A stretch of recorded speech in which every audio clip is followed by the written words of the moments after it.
The throat plate is a removable piece of the saw table that allows you access to the blade. The throat plate is made of aluminum and has leveling screws and a lock knob. Common issues with the throat plate are damage caused by dropping it or from a bad kickback, or a broken locking cam. Replacing the throat plate is simple to do, but properly adjusting it can be a little more difficult. In this video, I'm going to show you how it's done. I'll begin by removing the upper portion of the guard from the saw. It releases with this lever and then just rotates out of the way. Now I can remove the old throat plate. It just simply locks in place with this knob. I'll turn the knob so it's unlocked and then pull the plate away from the saw. Now I can install the new throat plate. I'll make sure that it's unlocked, slide it around the blade, making sure it goes underneath the anti-kickback fingers.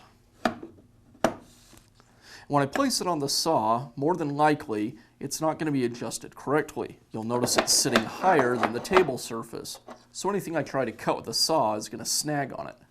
I need to adjust it using the adjustment screws. I'll use a screwdriver and turn each screw roughly the same amount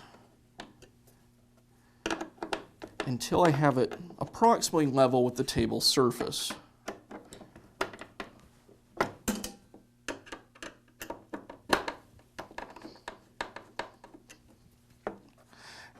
Now I'm going to use a small square to check and make sure that it's level with the table surface. Here it's sitting just slightly below. Actually, this side looks really good.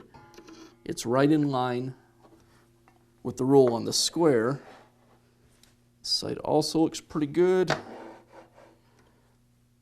This is just barely low, so I'll adjust the screw in a small amount. Here I'm fairly low, so I adjust the screw in, come back and check, make sure I'm not snagging anywhere. Just barely snagging there. So I'm adjusting the screw out. That looks better. Now I want to make sure that the insert is level. To do that, I'll go side to side and press down on the insert. If you hear it clicking, it's not level. Like that.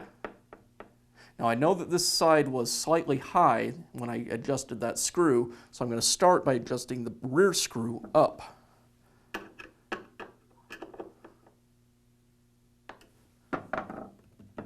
That's better.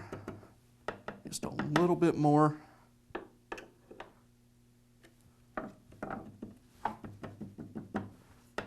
Now we know it's level. Make sure it's not going to snag anywhere.